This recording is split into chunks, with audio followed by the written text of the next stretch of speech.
Hello दोस्तों, आज हम बात करने वाले हैं एशियन डेवलपमेंट बैंक के बारे में। एशियाई विकास बैंक, जिसको एडीबी के नाम से जानते हैं, एक क्षेत्रीय विकास बैंक है जिसकी स्थापना 19 दिसंबर 1966 को एशियाई देशों के आर्थिक विकास के सुगमीकरण के लिए की गई थी। यह bank UN economic commission for Asia and fast east, जो कि अब यूनिस्कैप के नाम से, और गैर क्षेत्रीय विकसित देशों के सदस्यों को सम्मिलित करता है। इस बैंक की स्थापना के समय 31 सदस्य के साथ हुई थी। अब एडीबी के पास अब 68 सदस्य देश हैं। वही दोस्तों, आगे हम इनकी बात करते हैं। तो जब इसकी स्थापना हुई थी उस टाइम में एशिया के ही देश थे, पर धीरे धीरे और भी देश जुड़ते गए, जिसमें से 49 एशिया और पैसिफिक से हैं और 19 सदस्य बाहरी हैं। एडीबी का प्रारूप काफ़ी हद तक वर्ल्ड बैंक के आधार पर बनाया गया था, और वर्ल्ड बैंक, जो कि विश्व बैंक के समान, यहाँ भी भारित वोट प्रणाली की व्यवस्था है, जिसमें वोटों का वितरण सदस्यों के पूंजी अभिदान अनुपात के आधार पर किया जाता है। वर्तमान में संयुक्त राज्य अमेरिका और जापान दोनों के ही पास 5,52,210 शेयर हैं। इन दोनों के पास शेयर का सबसे बड़ा हिस्सा है, जो कुल का 12.756% है। इसका मुख्यालय मनीला, फिलीपींस में है। और वही दोस्तों, बात करते हैं एशियाई विश्व बैंक के कार्य के बारे में। आर्थिक एवं सामाजिक उन्नति। इस बैंक का एक सदस्यता कार्यक्रम है, जिसके तहत सदस्य देशों के लिए विभिन्न लाभ उपलब्ध है।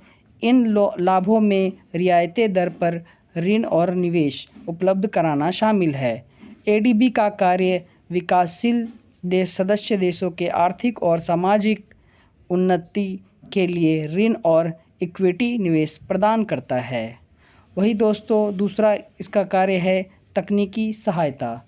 अधिकांश देशों को सलाहकार सेवाओं जैसी बहुत सारी सेवाओं की आवश्यकता होती है।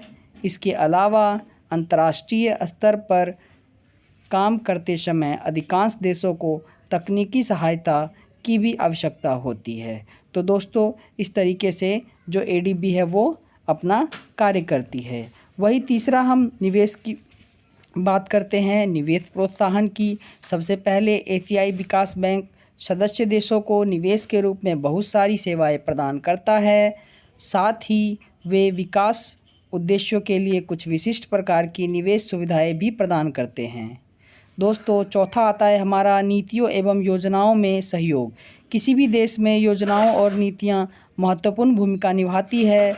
विभिन्न घरेलू एजेंसियों जैसे विभिन्न नीतियां बनाते समय अधिकारियों को सहायता प्रदान करती है।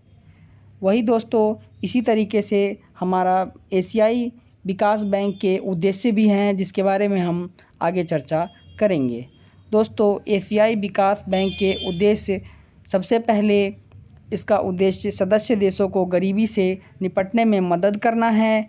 इसीलिए इससे उन्हें गरीबी कम करने और देश की विकास में मदद मिलती है। यदि किसी देश के सामाजिक और आर्थिक दोनों पहलू बढ़ रहे हैं तो इससे आर्थिक विकास होता है।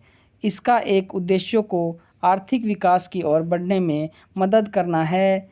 वही हम दोस्तों, तीसरा इनका उद्देश्य जो है वो है मानव विकास का समर्थन है। इसके अलावा वे पर्यावरण के संरक्षण और सुरक्षा में विश्वास करते हैं और महिलाओं को सशक्त बनाने और समाज में उनकी स्थिति में सुधार लाने की दिशा में काम करना जारी रखते हैं। दोस्तों, तो ये हमारा जो था। अगली बात करते हैं बैंक के लक्ष्य। एशियाई विकास बैंक की स्थापना एशिया में औद्योगिक परियोजनाओं के वित्तपोषण के लिए की गई थी। यह मुख्य रूप से स्वास्थ्य, शिक्षा, ऊर्जा, वित्त क्षेत्र, परिवहन, जलवायु और मौसम परिवर्तन और अधिक सहित महत्वपूर्ण विकास पहलुओं पर केंद्रित है। बैंक का लक्ष्य विश्व बैंक के उद्देश्यों के अनुरूप है। बैंक का मुख्य उद्देश्य स्वास्थ्य, शिक्षा और स्वास्थ्य उद्योग में कुछ परियोजनाओं के वित्तपोषण द्वारा व्यवसायों के आर्थिक विकास को बढ़ावा देना है।